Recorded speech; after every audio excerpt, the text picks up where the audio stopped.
Kai Brauer, mul on väga hea meel teid tervitada Riigikogu ruumides. Me täna räägime teist, teie isast ja emast ja sellest, kuidas mälestatakse vabadusvõitlejaid, et kas seda tehakse nii nagu peaks või mitte. Aga kõigepealt ma ikkagi alustaksin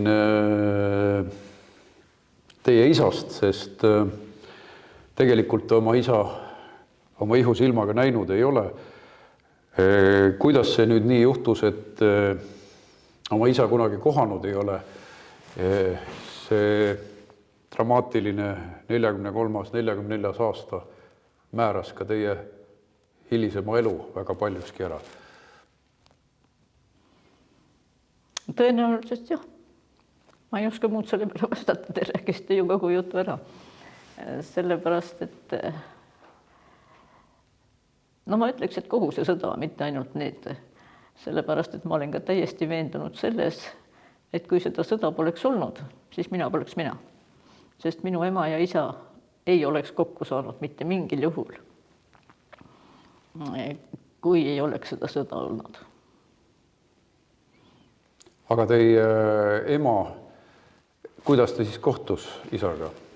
No sellest on kirjutatud Brunfeldi raamatus ja nii edasi. Ja isa päeviku järgi, et kas oli nüüd Paat-Töltsis või oli see Haidelaagris, ma ei mäleta. Et istus üks poiss aknalaual ja mängis suupilli. Ja siis isa oli taga rääkima löönud. Ja siis ta oli näidanud pilti, kus nad on siis see sama poiss, kes suupilli mängis, minu ema ja kõige noorem vend, kes lõpuks jõudis Inglismaale. Ja siis nad olid, sellest oli alanud siis kirjavahetus.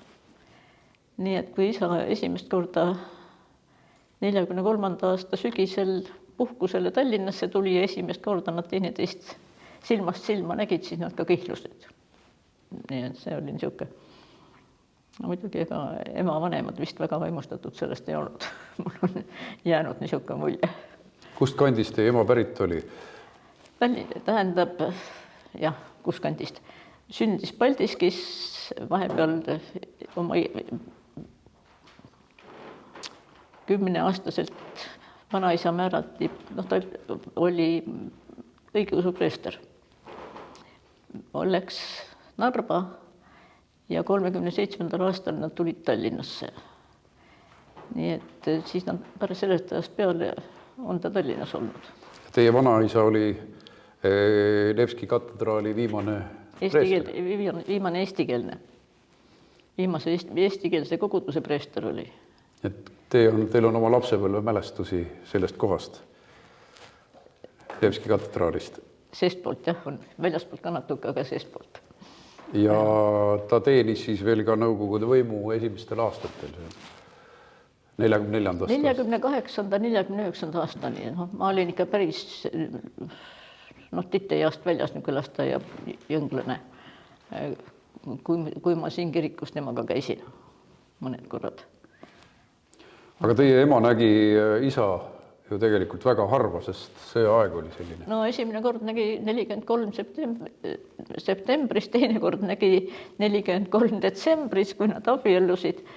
Siis oli isa vahepeal Tartu haiglas, siis ema käis teda, pärast pulmina tulid ka siis ikka need, ma ei tea, paar nädalat või mis see puhkus oli. Ja siis, kui ta Tartu haiglas oli, siis nägi ema teda ja siis nägi teda siis, kui ta avatuna ära viidi. Nii et ikka väga lühikseid aegu. Aga tollel ajal ikkagi oli plaan, et minna järele ja pere saaks ka lõpuks kokku ka hiljem Saksamaal. Sellest ei rääkinud ema mitte kunagi. Seda ma sain pärast ema surma teada ühelt sugu, tähendab ema onutütrelt, kes rääkis seda, et kus need piletid olid. Ja kui venelased sisse tulid, kuidas need piletid akna kaudu püüti kätte saada, et läbi otsimisel pihku ei jääks. Nii et teie teekond katkes teie enda tõttu? Kas katkes või ma lihtsalt, vaadake, me ei tea neid kõrgemaid võimusid, tähendab, millele juhtmeid taha ei saa panna, kuidas need juhivad meie elu. või oli mul kange tahtmine ellu jääda ja ema ka ellu jätta. Ja te sündisite sellisel ajal, et ei saanudki minna?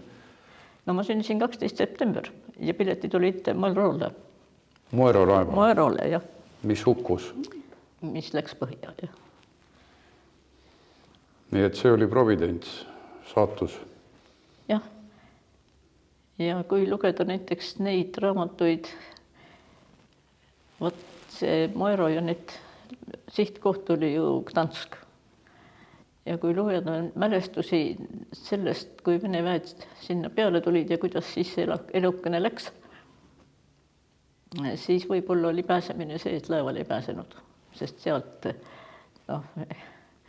ikka niisugune paari nädalane tittkaenlas ei oleks ellu jäänud niikuinii, aga surm oleks võinud olla väga kole. Ma olen rääkinud Austraalias elanud eestlasega, kes sellelt laevalt pääses, et see oli väga kiire laeva uppumine, kiire katastroof. Tema pääses siis köit mööda ronides laeva pardalt. Aga see oli üks Eesti ajaloo suuremaid merekatastroofe. Suurpõgenemise aastapäeval on see kõik selline, mis vajab uuesti tolmu pealt pühkimist ja meelde tuletamist. Ja selle tõttu on olnud väga liigutav kohtuda väliseestlastega, kellel ka kõik oli tegelikult noatera peal, kas nad jõuavad laevale või ei jõua. Et see määras jällegi paljude inimeste saatusi. Aga mis siis teie perega edasi sai, kui te Nõukogude okupantide alla jäite? Te olite tegelikult vaenlane number 1 oma perekonnaga. Kuidas teil need esimesed aastad emal õnnestus emotsionaalselt üle elada ja oma selle perekonna nimega hakkama saada? No minu ema elas surmani selle perekonna nimega ja elas niimoodi, et surmani oli tal isa pilt niisuguse koha peal, et kui ta õhtul magama läks, siis viimane, mida ta enne tule kustutamist nägi, oli isa pilt. Ja kui ta hommikul kella peale ärkas või mitte kella peale, siis esimene ja tule põlema pani, siis esimene, mida ta nägi, oli isa pilt. See pidi olema isegi siis, kui ta juba vähjaga oli, ma sättisin seda pilti mitu korda, niimoodi nihutasin ikka paari sentimeetri võrra, sest ta ütles, et ta ei näe hästi. Et pane teise nurga all natuke. Aga teil on ka lapsepõlvest selliseid ärevaid hetki, kus te tundsite, et asjad on ohtlikud? Ei, mina ei tundnud midagi, see oli elu sel ajal. Muidugi mul on niisuguseid mälestusi, millest ma ei saa hästi lahti. Ja need kipuvad just öösel tulema jälle. Ja paari pärast ma olen isegi teatrist ära kõndinud, sest kui noorsooteatris oli näidend, nad tulevad südaööl või keskööl või nad tulid. Siis mulle tuli väga hästi meelde, sest nad tulid tõesti ka öösel. Seda ma ütlen mälestuse järgi selle, et mitte ainult mina, vaid ka teised olid hommikumantitis öösärkides. Aga teile jäi see mällu, te tegelikult ju põgenesite nende eest kesköösel. Kõige rohkem olen ma tänu võlgu. Nüüd see on niisugune jutt, mis tavaliselt ei meeldi, aga Eesti laskurkorpuses olnud perekonnatuttavatele. Sest üks pere oli, kuhu me olime alati, nad elasid küll Nõmmel, nii et alati ei saanud, kui rong enam ei sõitnud, siis sinna minna ei saanud, et laps käe kõrval. See on see öö, millest ma olen rääkinud, kui mul oli keskkõrva põletik ja palavik ja ema võttis mu voodist üles ja öö läbi sumpasime niisuguses lovekas mööda Tallinna tänavaid. Nutta ka ei lubatud. Oi, ma olin kuri. Kui te teaks, kui kuri ma siis olin ema peale. Lubasin kõik isale ära kaevata. Aga need peretuttavad aitasid ka teid hoiatada? Või? Näiteks peretuttav ei. Hoiataja oli meil üks teine. See oli samas majas, kus meie elasime. Tema elas keldri korrusel üks minu mälestustes vanapapi. Aga ta oli ilmselt tunduvalt noorem kui mina praegu. Kes tuli vahel see helistas ukse kella, midagi emaga rääkis ja läks ära. Noh, ukse vahel niimoodi. Ja kui ma juba suurem olin, siis ma tuletasin seda emale meelde ja küsisin ja ema ütles, et ega ta muud ei öelnud, kui ütles tavaliselt, et proua, täna on nii ilus õhtu, kas te ei tahaks minna tütrega jalutama. Ja ükskord oli lisanud juurde, et ega ma ei tea, mis on tõde või mis on õige, mis on vale, sest seal on kõik avakad. Nii et jah, vahest me sõitsime Nõmmele, vahest me ükskord kondasime mööda linna ringi. Aga sellest läbiotsimisest, jah, või sellest keskühisest, sellest ma mäletan, no ega vist niisugune mälestus ei läheks kelleltki meelest ära. Et laua peal oli kaus mulgikapsaga. Ja üks läbiotsija siis otsis sealt lihatükke ja need kapsad siis tilkusid niimoodi. Ja kui ta oli lihatükid sealt ära söönud, siis ta krabas minu sülle ja hakkas musitama. Mis nagu minu ema selle peale oli, seda ma ei tea. Aga mul on meeles see vanaema hääl, mis niimoodi poolenisti läbi hammaste ütleb perestań aina. No mul vanaema oli käinud seal Tsarskojas ja Loo koolis. Seal oli üks niisugune vaesunud aadlipreilide kool, kus kasvatati kodalusele kuvernantkasid. Vanaema oli lõpetanud selle nii, et vanaisa vanaema omavahel rääkisid väga tihti vene keeles. Vanaisa haridus oli ju Riias vaimulikus seminaris. Ja selle peale vanaemale löödi mingisuguse asjaga vastu pead, mis oli mehel käes, millega ta vehkis niimoodi, et tal veri jooksis mööda nägu alla. Ja teine mees ajas puhvetist hõbelusikaid taskusse ja sellele öeldi ka, et perestań vse ravno uberuttu. Aga miks mul see vene keeles kõik meeles on see, et vanaisa vanaema rääkisid omavahel vene keeles kodus väga sageli. Tõenäoliselt siis, kui lapse kõrvad ei pidanud kuulma ja ta ei pidanud aru saama. Nii et vanaisa vanaema juures olite hoiul sageli? Ei, me elasime kõik Roope tänaval ühes korteris koos. Nii et... Aga nii teie vanaisa, kes oli vaimulik, temani jõudis ka vallandamine, Stalini kaadripuhastused jõudsid igale poole. Tema ema juttudest või vähe üldse, et ema oli mul väga kinnine. Aga niisugust asja ta mainis, et vanaisa käis kuskil ülekuulamistel. Ja siis ta oli tavaliselt mitte midagi rohkem öelnud, kui oli öelnud, aina ma lähen, ma ei tea, millal tulen. Ja siis oli selge, millest jutt käib. Nii et vanaisa käis jah mingitel ülekuulamistel, aga muidugi rohkemat ma ei tea.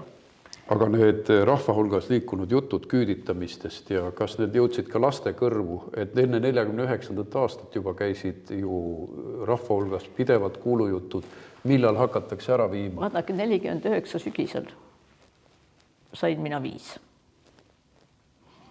Vaevalt lasteaias need jutud olid. Ma tean küll seda, et lasteaiast mõningate laste isad, kes ennem lastel järel käisid, olid ühel kennalpäeval enam ei käinud, käisid nemad. Seda ma mäletan. Aga 4-aastase lapse kõrvu kas jõudis või jõudnud või mida need asjad. Teie peegeldasite ainult vanemate ärevust. Teate, see ei olnud ärevus, see oli, kuidas ma ütleks teile. Vaadake, ahvipoeg, kes sünnib loomaaias. Ta ei tea, mis on džunglis saba pidi kuskil puuoksa küljes kiikuda. Eks ole? Aga me olime ka need ahvipojad. Ega me ei teadnudki ju, see oli meie elu. Niisugune ta lihtsalt oli, kas kunagi on mingit muud elu olnud, kas kuskil mujal on mingit muud elu, ega me ei teadnud. Aga hiljem saite te teadlikumaks ja puutusite ikkagi kokku oma päritoluga nii töökohtadel kui ülikoolis. Ja. Kuidas see välja nägi? Vaat sellest 40. aastate varjamisest ja laskurkorpuse meestest. Tähendab, mina ei ole sugugi ei löö neid ühe vitsaga. Ja ma olen isegi vahetuvahel mõelnud, arvestades, ma olen pärinud oma isa iseloomu, vist rohkem kui ema. kui minu isal poleks õnnestunud üle tulla, siis ma ei ole kindel, et ta laskurkorpuses poleks karjääri teinud. Ma kätt tulla ei pane selle eest. Aga laskurkorpus oli näiteks niimoodi, näiteks minu jaoks siiamaani, kui keegi räägib mingisugusest suurest turvalisusest, teate, mis on mu esimene tunne ja lõhn? 2 suurt nahktugitooli ja see nahalõhn. Sellepärast, et võt just niisugusesse pandi mind magama, 2 tooli lükati kokku ja siis seal magasin mina ja see oli maailma kõige turvalisem koht. Ja see oli ühe Eesti sõjavägi viidi ju täies koosseisus Venemaale, kellel õnnestus sealt ära tulla, kellel ei õnnestunud, see oli õnnemäng. Ühe Eesti-aegse kapteni pere, kus meid niimoodi varjati. Ja see oli ka väga kindel koht, sellepärast, et ega laskurkorpuses olnud ohvitseri maja naljalt läbi otsima ei tulda, eks ole. Või vähemalt ei tuldud tol ajal. Nii et peale selle olid minu ema väga paljud noorpõlvesõbrad. Tulid ka laskurkorpusega tagasi ja olid meie peres väga tavalised laua ümber istujad sünnipäevadel ja muidu külas. Minu ristisa oli ka laskurkorpuses, sest need olid 21. aasta poisid, kes läksid mopiga. Aga tundub, et nad austasid ka teie isa. Muidu nad ei oleks teiega ühe laua äärde tulnud. Teate, nendest ma ei mäleta, et oleks tolle ajal eriti juttu olnud, aga seda ma mäletan küll, kui nad kõva häälega laulsid paras kilk peas Leegioni hümni. Ilusate baritonidega. Seda on põnev kuulata, kuidas laskurkorpuslased Leegioni hümni laulid. Ja seal metsamendade laulu laulsid ka. Neid pidusid ma mäletan. Aga millal te juba täiskasvanumalt nende oma päritoluga seotud kiusudega kokku puutusite? Päritoluga seotud asjadega ma esimest korda puutusin kokku, kui ma olin 2. klassis. Sest meil oli niisugune aktiivsest komsomolkast, aktivistist klassijuhataja ja siis oli niisugune komme, et 9-aastaselt võeti pioneeriks. Ja siis üks tüdruk oli minust veel 5 päeva vanem ja meid pandi siis pioneeride tuppa järele mõtlema, et kas me ikka tahame pioneeriks astuda. Ja see oli siis nisikene lugu, et seal oli väga huvitav olla. Ainuke häda oli see, et õpetaja keeras ukse lukku ja läks koju oma lapsele süüa tegema. Ja me olime seal hea mitu tundi ja mõtlesime järele. Kõige hullem oli see, et mis jäda tuli peale, aga välja ei saanud, uks oli lukus. Aga muidu oli seal väga huvitav olla. Ja siis, kui ma sellest kodus emale rääkisin, siis ma mäletan ainukest korda terve oma elu jooksul, kus minu ema läks ennast välja ja karjus. Läks näost lappiliseks ja karjus mulle, et nad tapsid su isa ja sina tahad minna pioneeriks. No ja siis oli asi otsustatud, ma ei läinud pioneeriks. Aga... Vaat sellistel puhkudel te ilmselt saite ka aru, et te ei ole tavaline laps. Või teiega on midagi teisiti? Neid mitte tavalisi lapsi oli minu ümbruskonnas väga palju, kellel isa viidi Siberisse ära, kes, ma ütlen, lasteaiast mäletasin, pärast käisime koolis 1. klassis, eks ole, et isad viidi Siberisse ära, kadusid ära ja neid minu ümbruskonnas ikka jätkus, sellepärast, et tol ajal näiteks minust vanemad mõni aasta ka minu hilisemad kavalerid olid enam-vähem kõik emade kasvatatud, sest isad olid kas välismaal teadmata kadunud või Siberis.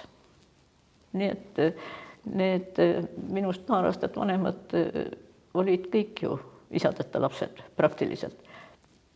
Noorematel olid juba need, kes olid sündinud 45-46, nendel juba isad olid. Ja et samad laskurkorpusemehed. Aga see oli lihtsalt see, jälle ma ütlen, see sama ahvipoja jutt. No näiteks mul on üks sõbranna, kes on minust 5 aastat vanem.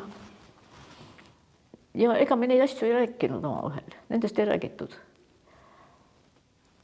Kes alles nüüdsel Eesti ajal ükskord jutuajamise käigus ütles, et tema kõige värvikam algkooli aasta oli see, kui tal õnnestus 1 aasta jooksul käia 7 erinevas koolis. 1 õppeaasta jooksul. Eks ole, emal ei jäänud muud üle, kui võttis ühte kätte kohvri ja teise kätte lapse ja otsis järgmist kohta, kui muutus asi kahtlaseks. Ja nad olid tegelikult, Memento andis kunagi välja selle küüditatute nimekirjad. Temad olid kindlalt nimekirjas ka, muidu huvitaval kombel meie ei olnud. Ja omal ajal, kui ma käisin otsimas, selles Tõnismäel oli üks mingisuguses majas, oli mingisugused NKV dokumendid. Partei arhiiv. Ei, see oli julgeolekuarhiiv. Ja sealt ma tahtsin iseenda kausta leida, ei leidnud, aga oli minu ema kaust. Ja võt, sealt ma võin teile täiesti anekdootliku loo rääkida. Minu ema oli, kõik see sõda muutis teda ikka väga palju ja ta oli äärmiselt kinnine inimene. Nii emotsioonidelt kui ka juttudelt, ega ta üleliia midagi ei rääkinud, isegi küsimustele ei vastanud eriti. Aga kui mina abiellusin ja minu nimeks sai Brouwer, siis minu mehel oli tädi 1906. aastal sündinud. Ja tädil oli sõbranna ja sõbranna läks Rootsi, aga sõbrannal oli poeg. Ja poeg käis Eesti vahet siin ka Vene ajal ja leidis endale südamedaami. Aga nad ei saanud abielluda, sest sellel südamedammil oli poeg ja isa ei olnud nõus lapsest loobuma. Ja see asi jäi katki. Nimedega, kuupäevadega ja nii edasi, millal nad siin Tallinnas kohtusid ja nii edasi, oli see minu ema kaustas, see lugu.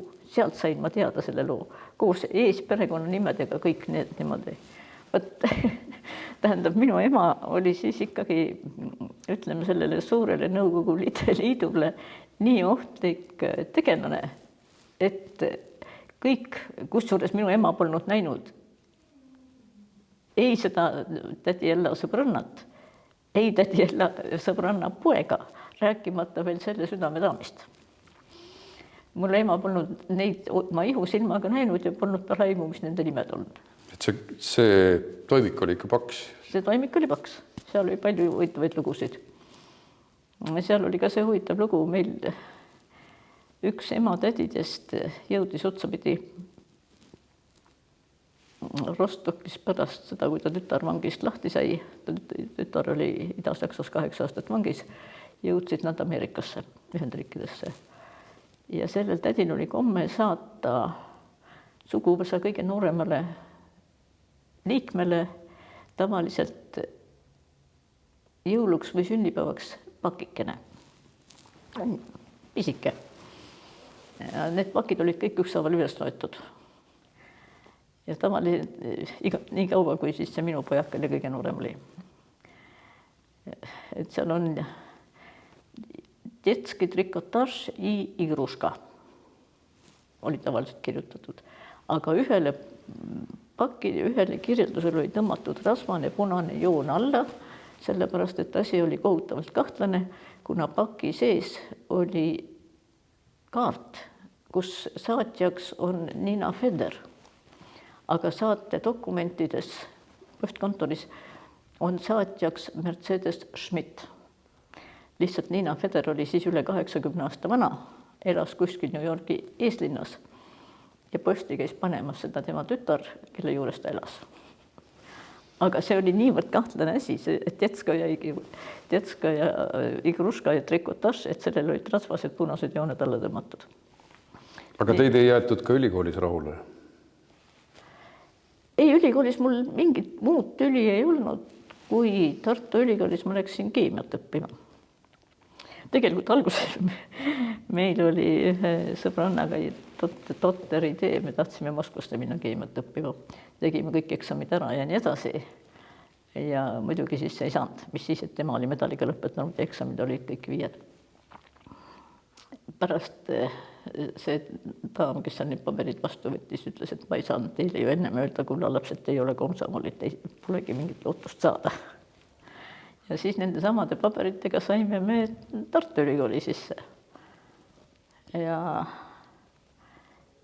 dekaan Anatoli Mitt kutsus mind ükskord välja, tähendab õigemini mulle öeldi, et sel ja sel kellaajal tuleb minna dekaani juurde. Noh, esimese kursuse tudeng oma arvates päris korralik, siis teevad jalad niimoodi vinta-venta all, eks ole, miks pärast dekaan välja kutsub.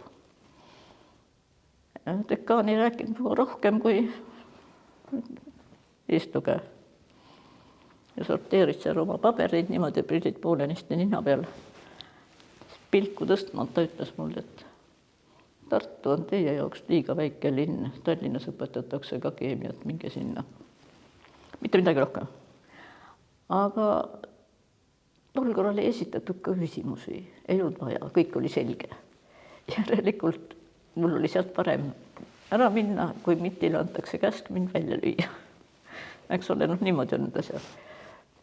Ja Tallinnas mul ei olnud mingit probleeme, ma sain nende ületulemispaberitega tippidi selle kurstusele kohe sisse. Siin ei tekkinud tõesti probleeme. Aga kuna mu isa oli tartlane ja ta oli Tartus isegi kas Treffneris või kuskil oli ta isegi sõjalist poistele õpetanud ja mingid niisugused asjad juurde ta siis Tartus teati rohkem. Aga igal juhul nii mulle öeldi jah, et Tartu on teie jaoks liiga väike linn. Kas teil oli ka selliseid inimesi, kes Tartust tulid juurde ja ütlesid, et tere ja teie olete ju? Ei, seda ei olnud, aga päeval helistab sekretär meie tuppa väriseva häälega ja ütleb, et Maitla kohe Illi juurde tuli Toompealt ja marutige. No mina siis läksin, ma olin teises majas, millal seal oli 2 maja. Lähen siis Illi juurde ja uksest sisse ja Illi oli oma mantli visanud toolis seljatoel ja käis pika sammuga ringi, ta oli pikk mees. Ei palunud mul istuda ega mitte midagi, vaid röögatas täiest kõrist, et kuidas kurat te julgesite minu juurde tööle tulla. Aga see minu iserum ka suurem asi pole. Ma röökisin siis täpselt sama kõvasti vastu, et mina julgesin tulla, aga teie julgege mind õige põhjusega lahti lasta. Tulin uksest välja ja lõin ukse tagasi kätt niimoodi kinni, et hea, et kroopplaest alla ei tulnud. Pärast seda me saime Illiga väga hästi läbi. Et temaga töö jätkus? Jaa, natukene isegi liiga intensiivselt. Igal juhul, kui olid asutuse peod, siis Illi vaatas niimoodi. See tüdruk tuleb, istub siia. Ja siis valis kellega mind tantsima lubada ja mitte kellega mitte. Ja Illi oli ka see mees, kes rääkis, tema oli ju Kallaskurkorpuse mees. Tema käest ainukesena, just ühel niisugusel peol ta rääkis seda Veliki Luki lahingut. Ja tema oli see, kes ütles, et ainuke lootus ellu jääda oli hurraa karjudes edasi minna, sest iga viiru taga oli teine viirg, Vene sõdureid, kellel olid püssid laskevalmis. Et nii kui sammu maha jäid, nii said silla tagant kuuli. Mina rohkem Veliki Luki lahingust ei tea, kui see on asi, mis mul on meelde jäänud. Kui taasiseseisvumise aastad tulid, siis oli teil uuesti võimalus oma isa võitluskaaslastega kohtuda. Millal te esimest korda neid kohtasite?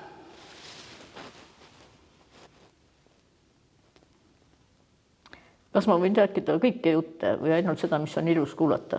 Kõike. Teate, ma nendega kohtasin veel kuskil Vene aja lõpus, aga ma ei mäleta esimest korda.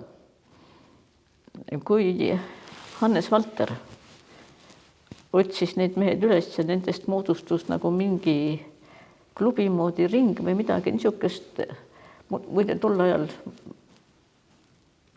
mul ei olnud vist isegi telefoni. Ma ei tea, ärge küsige, see oli väga keeruline aeg, ma olin just lahku läinud ja nii edasi ja kõik need töökohad ja töökohtade kaotamised ja see 80-ndate lõpp, 90-ndate algus seal ei ole imet, on lihtsalt need asjad, mis ei olnud tähtsad, ei ole täpselt meeles. Ma ei tea, kuidas ja kes, aga mind kutsuti nende vanade sõjameeste, kes olid siis tükk maad nooremad kui mina praegu, nende nii-öelda ümarlaudadele ka kuulama nende jutte. Ja see käis päris aktiivselt koos nii kaua, kui Hannes Valter elas. Kahjuks lahkus ta liiga vara. Ja siia juurde ma võin teile rääkida ühe niisuguse loo, kuidas te suhtute sellesse Maarjamäe kompleksi? Huviga. Ahah. Vaat minuga juhtus selles samas seltskonnas, nende vanade sõjameeste seltskonnas, kes olid enam-vähem madalama või kõrgema allohvitseri või ohvitseri kraadi Saksa sõjaväest saanud ja pärast seda Siberis olnud seltskonnas niisugune lugu, et kunagi millegipärast oli ka jutt selle Maarjamäe kompleksi ümber. Ja nii nagu naisterahvastega on, et kus mina tiia, mis mina mõtli, kui mina pole kuulnud, mis mina ütli. Rääksusin siis mina ka välja, et ma pole sinna oma jalga kunagi tõstnud ja ma ei tõstagi, ma ei tea, mis seal on, kuidas see välja näeb. Ja selle peale tekkis niisugune õudselt imelik vaikus ja ma sain aru, et midagi oli pagana valesti. Ma olin siis üle 50 ja siis üks mees ütleb ülimadala häälega: tead, tüdruk, kui sa ei tea, millest sa räägid, siis parem hoia suu kinni. No vot, see jäi kummitama. Ta pidas silmas seda, et tegelikult oli seal Saksa kangelaskalmist? Ei. Ta pidas seda Nõukogude ajal ehitatud Maarjamäe memoriaali. Ja siis võtsin mina oma koera, ma elasin siis juba Lasnamäel, ühel oktoobri lõpu või novembrikuu väga vastikul niisugusel ilmal, kus tuul puhub ja mitte ladinal ei saja, vaid just niisugust tiputavat vihma sajab, läksin mina oma koeraga, mõtlesin, et see asi on ikka väga mäda, et ma lähen vaatan, et see jäi mind kummitama. Ja see, mis ma seal nägin, ma olin seal väga pikka aega, see, mis ma seal nägin, on mulle siiamaani mõistatus, kuidas selle kompleksi ehitamine ja rahastamine suudeti teha söödavaks Nõukogude võimule. Sest seal kompleksis on ju kivis 40. aastat Eestis. Ilma igasuguse, kui mina teile nüüd räägin, et te lähete sinna, siis te hakkate otsima seda, mida mina nägin, aga mul ei olnud keegi rääkinud. Nimelt te lähete mööda seda Maarjamäe mäge üles. Tuul puhub ja ilm on vastik ja hall ja jõuate platsi peale. Ja mis teile vastu vaatab? 2 betoonmürakat on pool viltu vajuvad kokku ja nende vahel rabelevad 3 lindu. 3, mitte 2, aga 4. Vaatad niimoodi ja vaatad siis paremale ja mis on paremal. Lasnamäe paekaldale taustal on kõrge kivist müür ehk vanglamüür, see on idasuund. Ja sa vaatad teisele poole vasakule ja seal on see meri, kus lähevad need valged laevad. Parasjagu üks läks, kui ma seal olin. No ja siis hakkad sinna mere poole kõndima alateadlikult, sest see valge laev läheb ja sa lähed sinna järele. Ja siis sa näed, et sinna nurga taha on peidetud suured niisugused tööd teinud käelabad, mis hoiavad ja varjavad igavest tuld. See oli igavese tulekoht. Kas saab 40. aastat paremini kujutada? 40. aastaid. Seal on kõik olemas. Ja siis sa tuleb platsi peale tagasi ja näed, et seal taga on tume kuusik. Kus oldi varjus?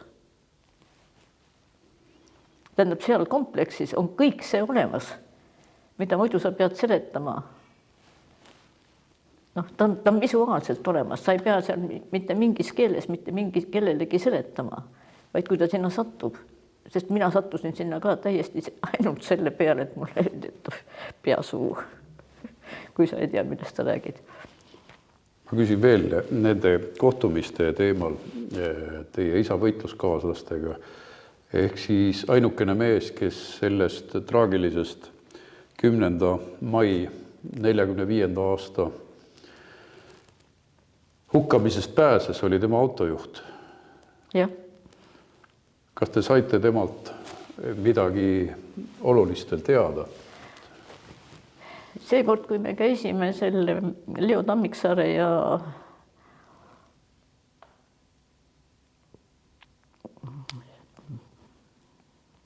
Voldemar Pinniga vist oli ta nii.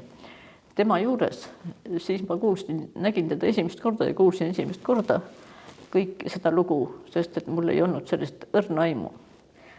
Ainult nii palju ma teadsin, et kui mul vanatädi, kes Ameerikas oma õelvennal külas käis 68. aastal, kui ta sealt tagasi tuli, siis ta tõi ühe võitlejast välja lõigatud artikli, mis oli kirjutatud 1960. aastal, välja lõigatud tervet võitlejat ei olnud, ainult see artikkel, kus sõber Karl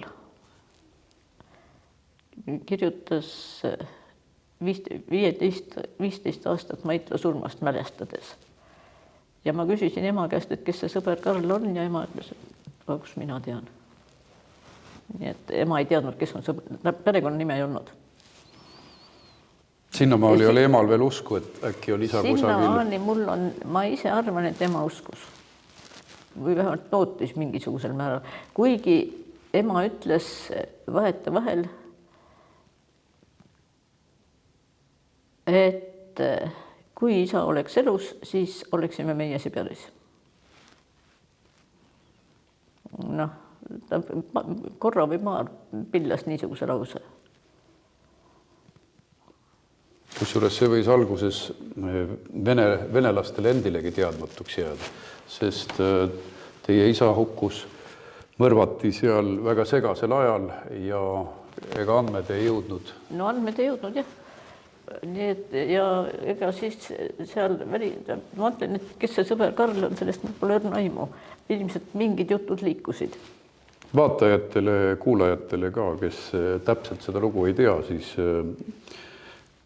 Kai Braueri isa Paul Maitla hukati Tšehhi partisanide poolt 10. Ei hukatud, mõrvati. Hukatakse kurjategijaid eesti keeles ja hukutakse õnnetuses, lahingus langetakse ja niisugused mõrvati. Sõjavangi mõrvamine toimus. Ja, sest 10. Eestlaste ajalugu on selline, et neil on suremise eri viiside kohta väga palju erinevaid sõnu. See oli 10. mai ja see paraku jääb Eesti sõja ajalukku tumeda plekina, kui meie sõjasangar, vabadusvõitleja kuritegelikult mõrvati. Aga mida rääkis selle kohta tema autojuht? Saatus oli talle armuline.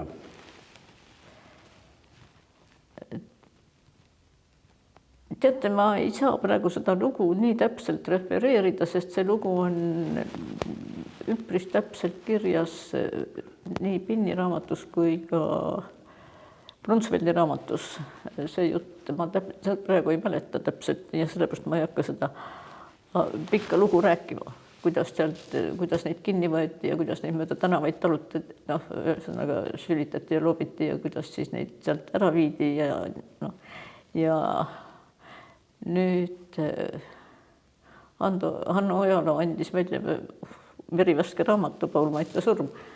Seal seatakse nii mõnigi asi kahtluse alla. Ühesõnaga, seda ma ei tea, kuidas see käsi tegelikult oli. Aga minu arvates ei ole niivõrd häbiväärne see, et ühe auraha saanud, vaadake, mu isa oli ju ametilt sõjaväelane. Ta täitis oma kohust, ta tegi oma tööd.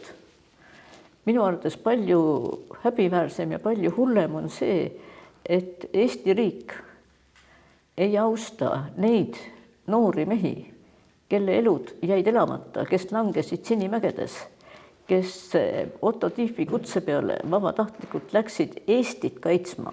Sellepärast tol ajal ei teadnud ei kõrgemad sõjaväelased, ohvitserid, rääkimata nendest poistest, kes seal maha tapeti, ei teadnud keegi neist, missugused sobingud olid suurriigid omavahel sõlminud ja et meid oli Venemaale maha müünud mitte ainult see Molotov-Ribbentropi pakt, vaid meid olid samamoodi maha müünud ka lääneliitlased, need, kes on praegu meie suured sõbrad. Selle kohta ma ütlen küll, et suured sõbrad suurteks sõpradeks, aga millal meid jälle peenrahana välja vahetatakse, mina ei ole sugugi kindel. Ei tasu unustada seda, et Stalinile anti ju kõik, mida ta tahtis. Relvastus, lennukid, tankid, materjalid, toit, relvad. Isegi ananassikonservid, mida mina lasteaias sõin.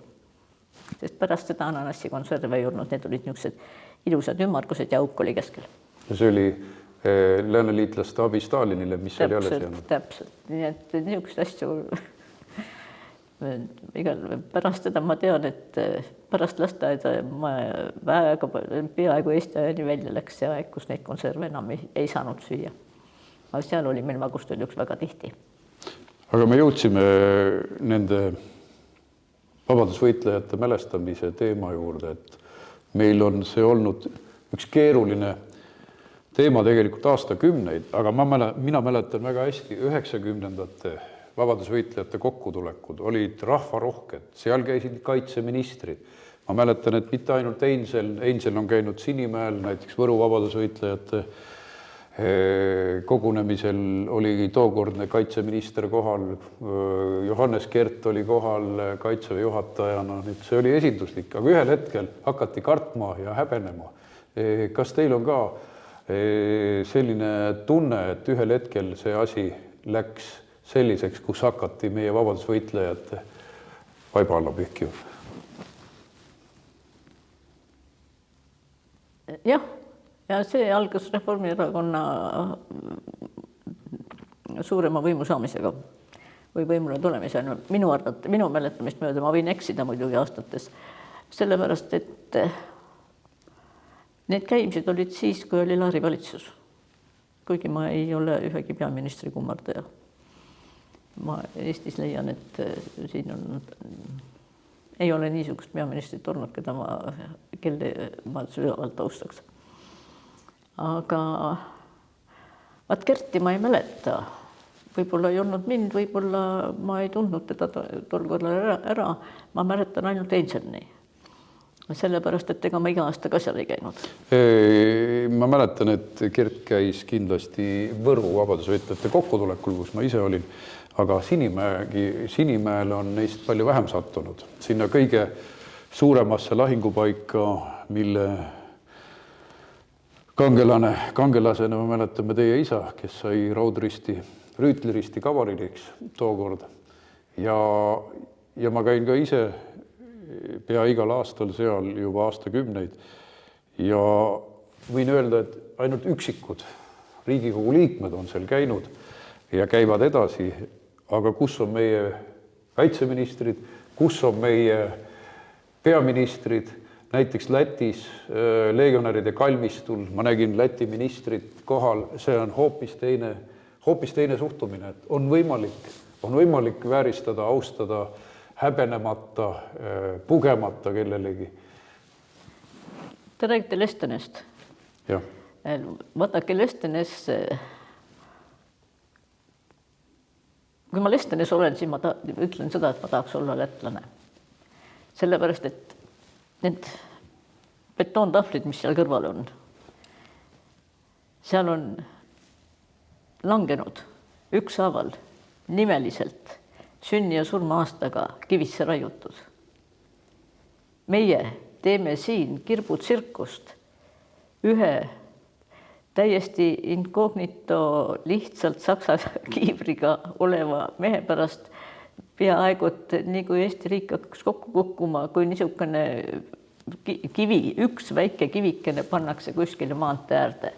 No kuulge, andke andeks, Te peate seda viimast Lihula samba vargust ja konfiskeerimist. Ja seda tsirkust. See, isegi Laada palaganiks on seda liiga vähe. Sest Laada palaganil on tavaliselt vähemalt üks tuld sülitab mingisugune tegelane. Aga see, ja siis rääkida, ütleme selle järel, et kui õndsad ja kui tublid ikka inimesed olid need, kes põgenesid, kuigi meil olid ka need piletid. Aga ma ütlen ikkagi, et Eesti hoidsid alles need eestlased, kes siia jäid.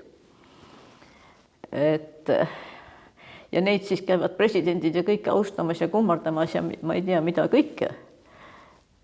Seal samas ei julgeta austada nende noorte meeste, kelle elud jäid elamata, mälestust, kes selle põgenemise üldse võimalikuks tegid. Kui neid ei oleks seal Sinimägedes, Narva rindel ja Sinimägedes olnud, siis poleks ka olnud mingisugust suurt põgenemist augustis ja septembris enam. Siis oleks siin juba Nõukogude võim olnud. Sest nemad hoidsid kinni selle rinde. Millise signaali annab see kaitsetahtele? Kui noored mehed, noortele meestele öeldakse, et siseminister Läänemets ütles Riigikogu kõnetoolist minu küsimusele vastuseks, kui ma küsisin, et kuidas siis teie sellesse teemasse suhtute, et miks te ei austa vabadusvõitlejaid, ta ütles, et ei oleks pidanud Saksa sõjaväkke minema.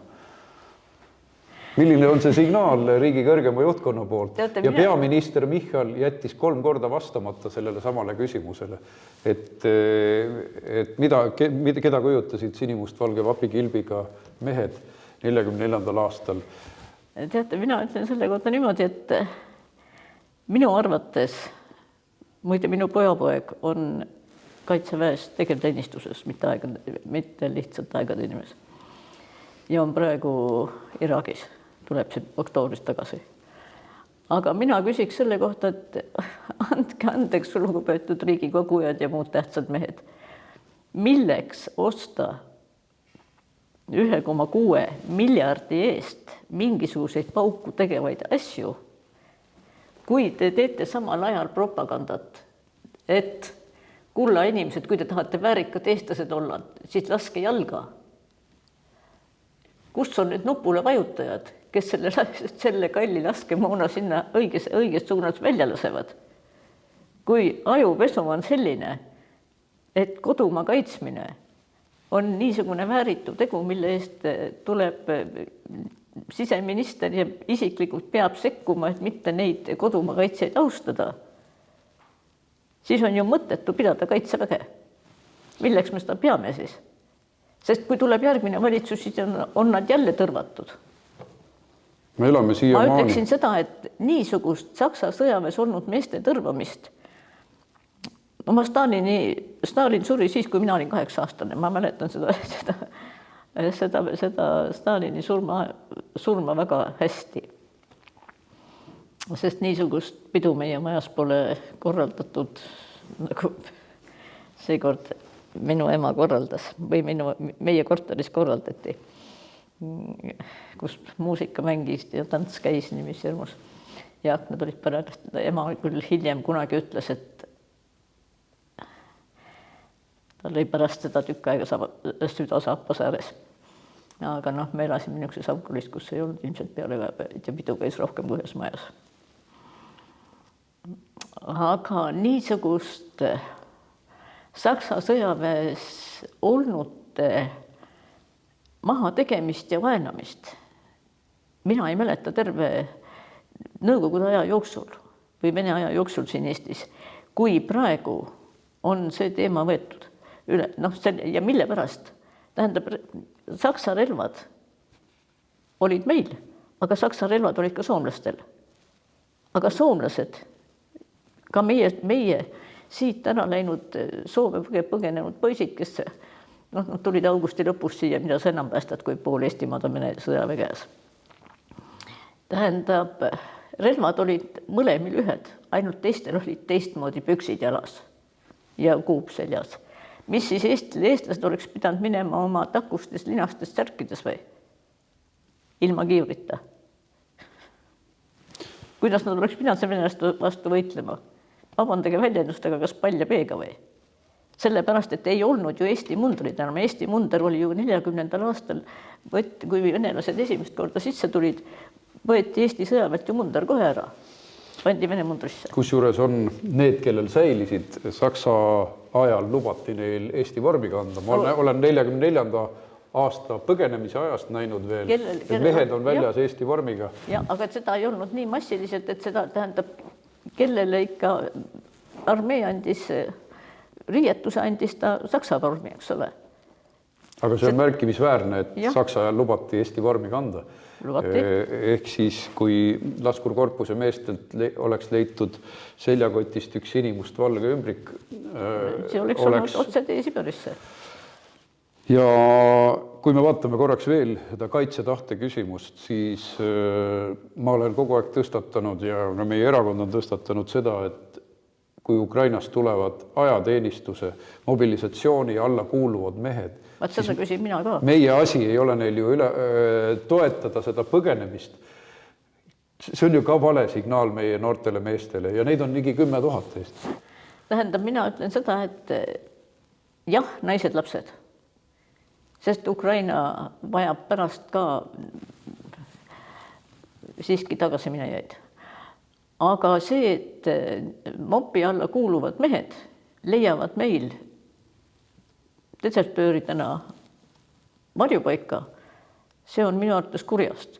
Ja ma olen isegi võib-olla nii ketserlik, et kui nüüd on Eestis üleüldine eestikeelne haridus, siis mina leian, et ukrainlaste hulgast oleks tulnud õppida või otsida nende siia jäänud naiste hulgas, õpetajad on enamuses naised, õpetajaid. Ja kas või internaatkoolina kuskil Eestis avada ukrainlastele ukrainakeelne kool, sest vaadake, kui need lapsed on siin 4, 5, 6 aastat, siis neil on juba raske tagasi minna Ukrainasse, Ukraina peredel, emadel minna lastega tagasi, eks ole, sest et laps on juba tehtud nii-öelda ümberkasvatamine. See ei ole Ukraina huvides. Ja sellega minu arvates meil võiks, muidugi võib-olla venelased selle peale vihastaksid, aga nendel on alati võimalus Venemaale minna. Aga nendele Ukraina lastele mina oleks teinud siin ukrainakeelse kooli. Ja otsinud just Ukraina enda õpetajad selleks, kui me Ukrainast räägime. Ma just tahtsin küsida seda, et kuidas me saaksime paremini mäletada oma vabadusvõitlust. Ma olen ise riigikaitseõpetajana aastaid viinud noori Sinimägedele lahingupaika vaatama ja vaadanud filme nendel teemadel, kohtunud meie enda vabadusvõitlejatega, kes on veel olnud rivis. Aga siis mul tuli mõte, et paradoksaalsel moel, kuigi Paul Maitlale ei ole mälestusmärki Eestis, siis paradoksaalsel moel ta tekib varsti selle tõttu, et Põhja-Ameerikast keelatakse see monument ära, kus Paul Maitla on mõõga peale pandud, Seedri-Oru monument, ja ta jõuab Eestisse ja selle kaudu üllatuslikult me saame Paulile ühe rüütleristi kandja monumendi, mõõk, millel on tema nimi. Ja see läheb metsakalmistule. Nii et ootame siis, millal see mõõk siia jõuab. Nagu näed, teie isa on nii ohtlik, et isegi USA-s kardetakse teda. Ei, Kanadas. Kanadas parandan. Aga ometigi jõuab ta kodumaale monumendi peal. Teate, ma ei ole selles kindel. Sellepärast minuni on jõudnud jutt, et nimed saadetakse, aga mitte mõõgad. Nii et mõõgad tuleb ise teha. Et nimed heal juhul. Ja praegu tekibki minul küsimus, ma olen kunagi ühelt endiselt Riigikogu liikmelt, keda kahjuks enam ei ole, sellepärast ma nime ei lüheta, küsinud, et miks nemad ei tee Euroopas, tähendab, põhiline vastus on see, et Euroopas või läänes ei mõisteta meid. See on ju poliitikute tegemata töö. Ja selles suhtes minu suur lugupidamine juutidele. Te vaadake, kuidas nad on suutnud. Me peaks juutidelt õppima. Ja mitte ainult meie, vaid seda sama ka koos lätlaste ja leedukate ja ka poolakatega, sellepärast, et ega need vaesed poolakad seal nime poolest küll oma ette riik, aga ega nad siis vähem ei saanud venelast tunda kui meie. Et see on lihtsalt tegemata töö lääne suunas. Siis mina ütlesin, et vaadake Churchill meie jaoks, kes me sealt Balti riikidest oleme, on sarvede ja sabaga vanakurat.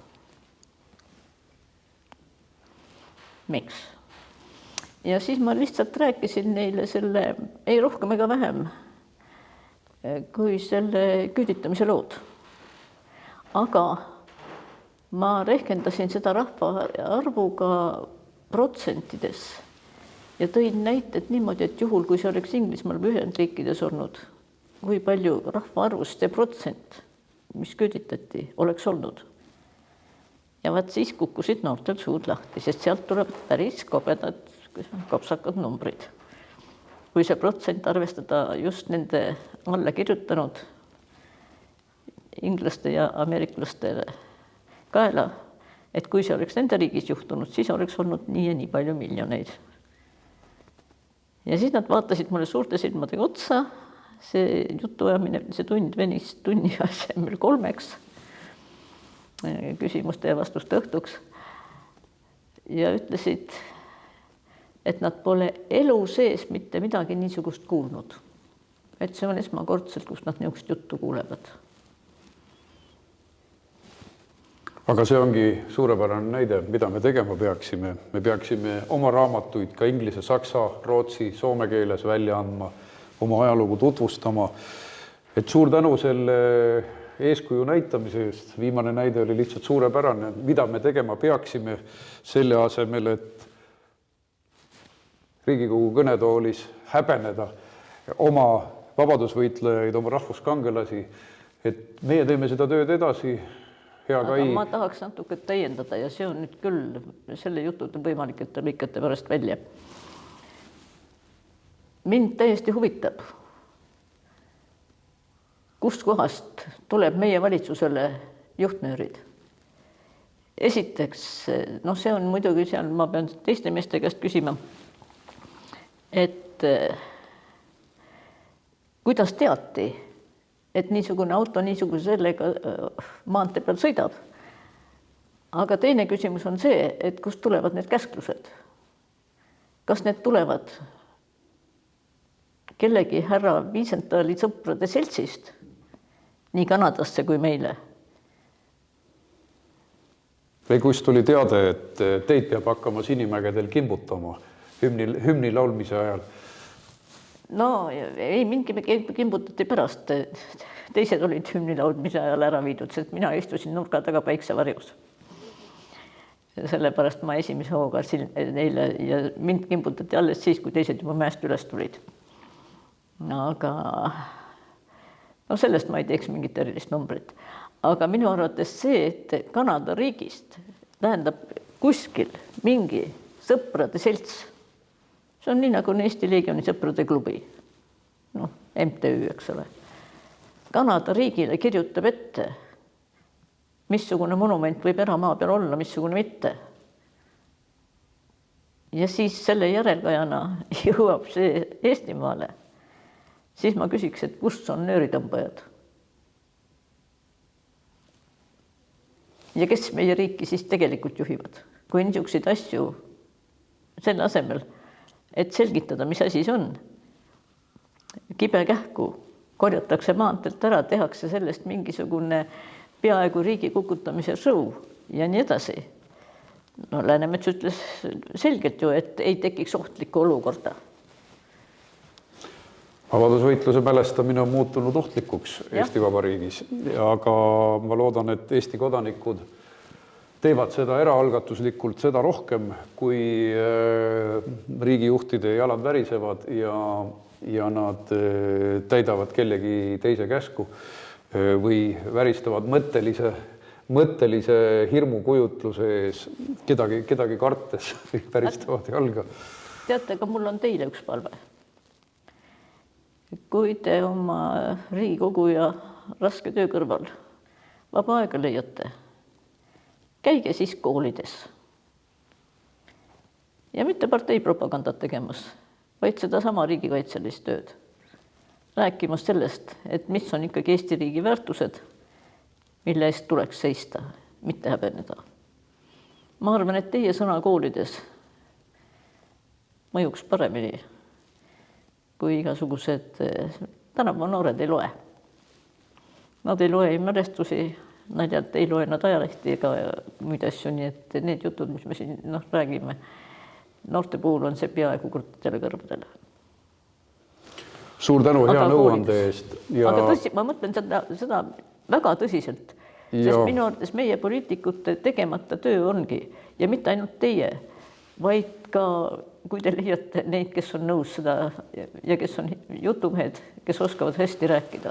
Nõustun teiega täielikult, sest 10 aastat õpetasin ma riigikaitset noortele ja see oli võimalus Eesti sõja ajalugu ja Eesti vabadusvõitluse ajalugu ka tutvustada ja see ongi üks viis. Meil on üle 130 riigikaitse õpetaja, ma usun, et sellega on tehtud rohkem, kui me usumegi. Aga teie nõuanne oleks tõesti kõigile poliitikutele, kuigi ma tean, et 3/4 siit Riigikogust seda juttu kunagi rääkima ei hakka, vaid nad häbenevad edasi.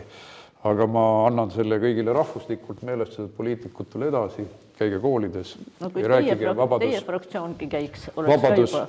Võitluse ja repressioonide teemal, et see on meile tähtis.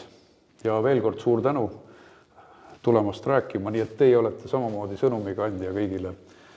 Ja suur tänu kogu teie panuse eest Sinimägede mälestuspäeva üleval hoidmisel, sest teie isiku läbi on see ka Kuulge, ärge ületähtsustage mind. Ma arvan, et seda mina käin seal austusest nii nagu minu isa, ma olen kuskilt memuaaridest lugenud, kui ta selle Rüüteristi sai, siis ta olevat öelnud, et tegelikult see ei ole mulle, see on minu poistele. Ja mina käin seal iga aastaga vähem, sest mul neid aastaid ka natuke palju saanud. Aga rohkem lugupidamisest nende noorte meeste vastu, kelle elu jäi elamata.